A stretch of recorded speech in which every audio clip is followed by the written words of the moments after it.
Hello friends, it's time of the month again that I got paid and I have to do my bi-weekly paycheck. Anytime I get paid, I have to do this routine to set me apart with my money. Budgeting makes me know where my money is going. I don't want it to wander around. So one part of my finances routine that I do immediately I get paid. So today I'm going to show you how I set up my bi-weekly paycheck on a one page. I don't complicate stuff, and this one can be done on an empty envelope in a booklet like this. Anyhow you want to do it, very easy and simple. I hope everybody is doing very well. Let's go over and turn over to the page for today, and it's going to be a very simple video. Like I said, I'm doing this to remind you that it's time for you to set up your bi-weekly paycheck. So this is how I wrote down all the stuff, and I have divided them into 4 categories: fixed expenses, variable expenses, savings and investment, kind of the same, and sinking fund. Those are the 4 categories that I group my money. It might change when I become a millionaire. Maybe, who knows? Hey. It might change that, oh, I'll not even do sinking fund because I already have the money there. But as of now, I'm telling my money where to go. Every dollar has to have a job when I get paid. So for this paycheck, I'm budgeting with $3,100. So $3,100, that's what I'm budgeting with. And let's see how much I'll put in my buffer. My buffer account, I'm loving it. I'm really loving it. And I'm putting it in a high yield savings account, so it's getting little interest as well. So that's super exciting.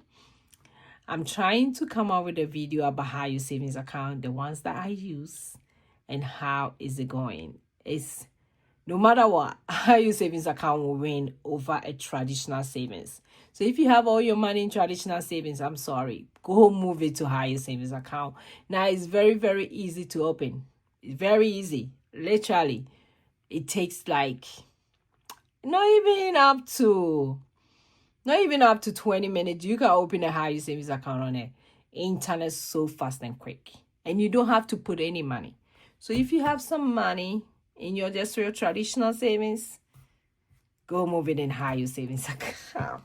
Yes, so let's go ahead and look at what is going on. This paycheck was from February 7th to February 20th. It means my next paycheck is going to be February 21st. Yes, so let's see what is going on with this money.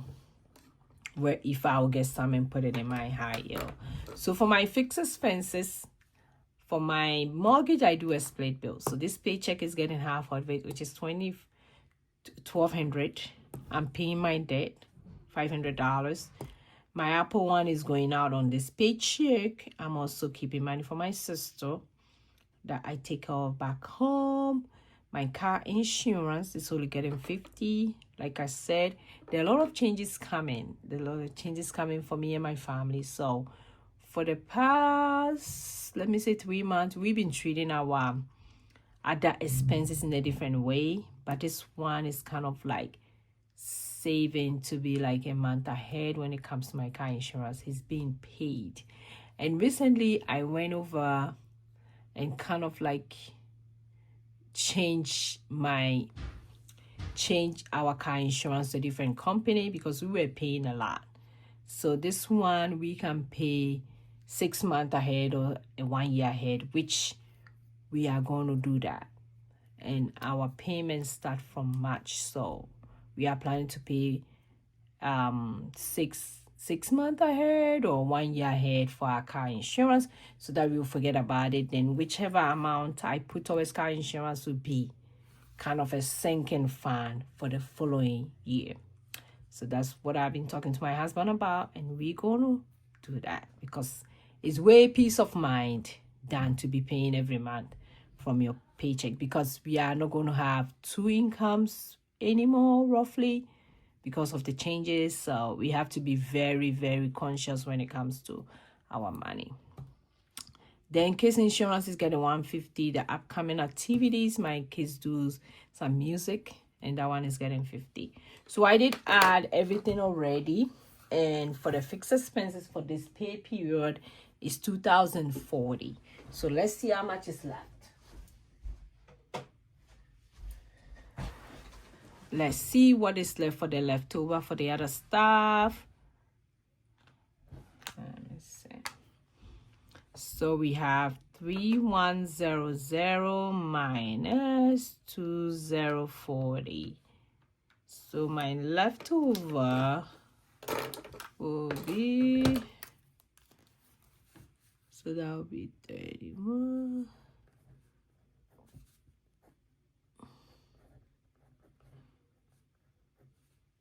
$1,060.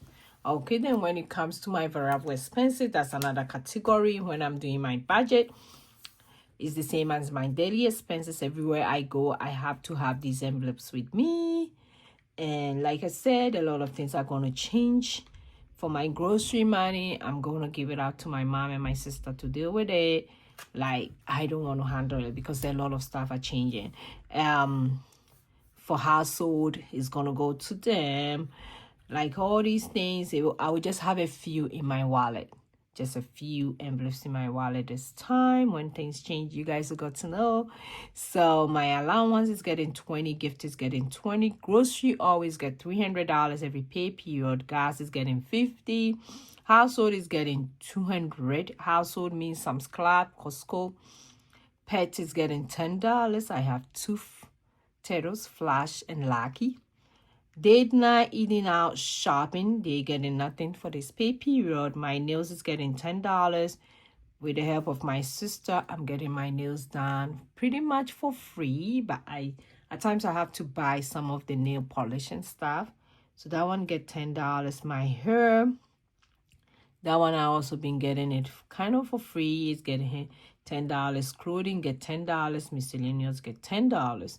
So for this pay period, my variable expenses is getting $640.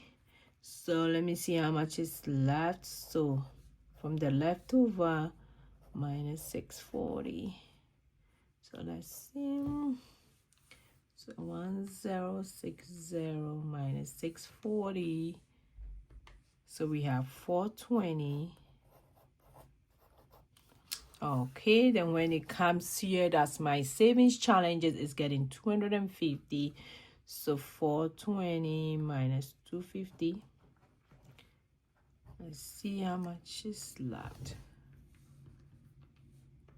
So I have 170 left. Let me make sure that's right. Yeah, 170.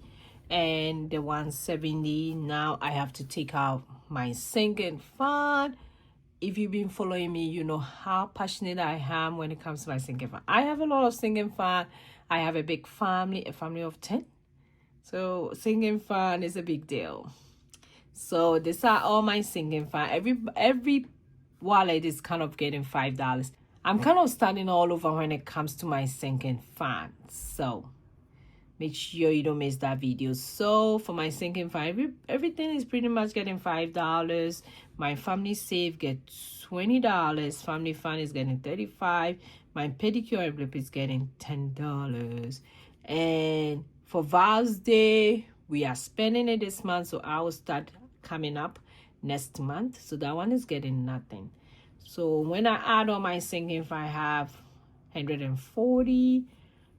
So my leftover when it comes to after sinking fund will be 170 minus 140, and that will be, we don't have to do the math, it's gonna be $30 left. So $30, if you've been following, you know where I'm gonna put the $30. It's gonna go straight to my bathroom. So now every dollar has a name. So if I take the income I'm budgeting with minus all my category, is supposed to come out to be 0. So I do 0 base budget. So it's gonna be 3,100 minus 106. No, minus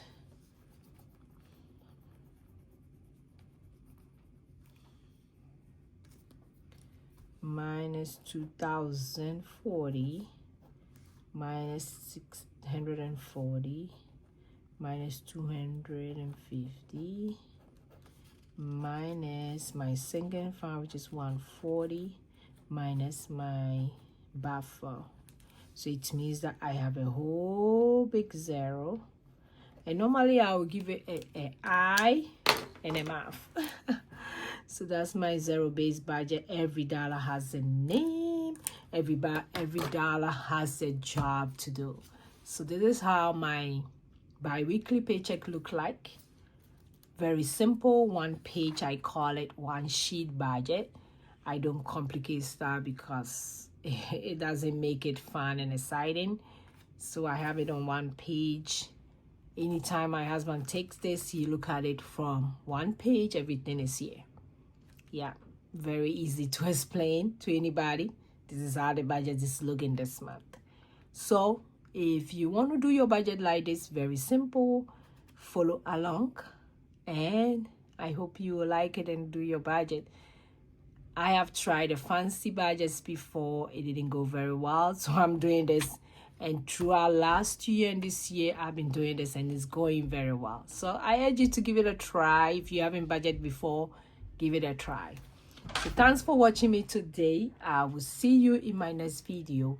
Go and be grateful. Bye bye bye.